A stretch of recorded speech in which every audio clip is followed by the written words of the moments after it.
Well, this was a chair. It was given to me by the crew in Dallas, Texas. The second film that I ever directed was called Cotton Candy, and I shot it in Dallas. Okay. Bryce's middle name is Dallas, and that has something to do with proximity. Fill us in on your children's middle names. The middle names are all based on conception. It didn't quite get the son one though. His middle name is Cross, and at that time we lived on a road called Lower Cross Road, I guess there was a moment in the old Volvo or something. we had three kids by then, so it's possible we just didn't want to go home yet. Oh, this was my rolling podium, which I sometimes have on films for Apollo 13. Okay. And you know, just everybody signed it. Oscar Knight, Brian and I here. Oh, here's my heroes: Don Drysdale and Sandy Koufax. Niki Lauda's helmet from the movie. What was your experience like on that one? With Lauda? And all of them, incredible. I love making that film. Great moment I'll never forget. We were going to screen the movie for the Formula One community, including Bernie Eccleston, who was then still the owner and CEO of the whole operation. And he's right here with me, and he says, well, I guess now we're going to see whether you Formula One up for us or not. And he came out and just so uncharacteristically positive and kind of vulnerable, because he said it was like a time capsule to him. It just took him back to that moment and that time and that era. And it just meant the world to me that he would respond that way. Oh, here's a ukulele from Arrested Development. Here's George and I. And you consider him to be a mentor, why? Well, first of all, he was so open and supportive of my directing. Later, when I worked for him directing Willow, it was like getting an advanced degree in cinema, because I was learning everything about dealing with the logistics, special effects, you know, epic formatting and creation. Give a single most prized piece of memorabilia. You know, my dream had been to direct a movie, and so finally I got to direct Grand Theft Auto for Roger Corman. We had to destroy a Rolls Royce at the end of the movie.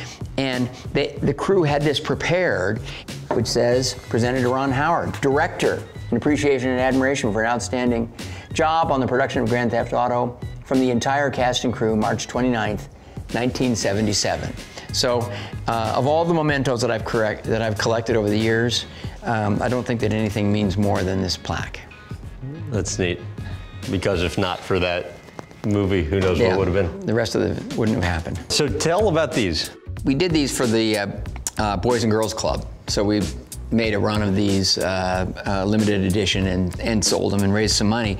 But what's on them are these doodles that I sometimes do. When I'm on the phone, I take a buck slip like one of these, and I would just do 3 different lines. And then I would turn it into something and then color them in. I started doing this maybe 20 years ago. Okay. And I would start, I just do 3 different lines, and this one turned into a bunch of guys. And that took how long to do? Probably 1 phone conversation. Oh, no way. What's going on here?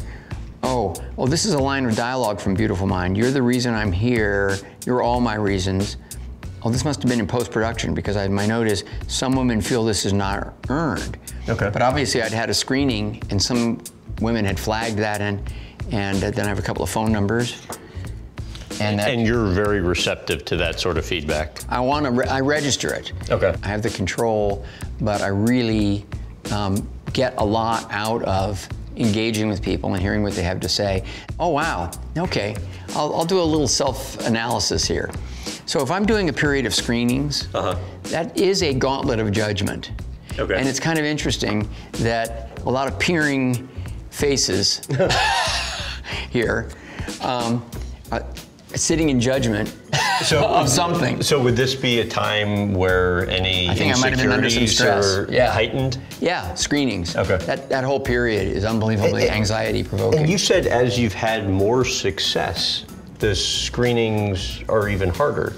Yeah, because I expect a lot of myself. So here, we just decided to celebrate so many of those scenes and there's great writing here on the wall in our lobby. So Apollo 13, Houston, we have a problem. Well, here's a beautiful mind. I always did think that movie was first and foremost a love story. Your role in the script process is what?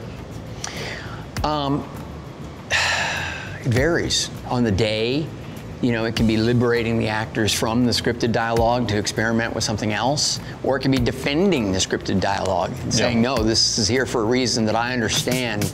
You know, we must have this line. The different iterations of Imagine over the years would be what? Well, in the very beginning, it was really us just consolidating what we'd each done with our own individual production companies and sort of putting it under one roof. Then we went public. We went through 5 years of being a public company. Which was a huge horrible challenge for you guys. Horrible. But it did something very important. We brought some money to the table, and we were able to build a kind of a status in the business and a deal template that gave us a lot of control and a lot of freedom. Once we took the company private again, that deal remained in place, and that's what allowed us to really build the company, you know, one of the strongest independent production companies in the world. You sold, I think, 51% in 2016. Yeah. What do you think time frame is on eventually selling the rest? Well, I think it is really a market driven, and I would hasten to say that whatever the economics, for us, you know, divesting wouldn't necessarily mean that we would would lose our connection with the company. I see myself going another decade or 15 years or so with this if I can. What would be then the motivation to divest before then? Oh, that would just be economic, but it's all going to be the same objective, which is, you know, grow this company, you know, nurture it, allow it to flourish.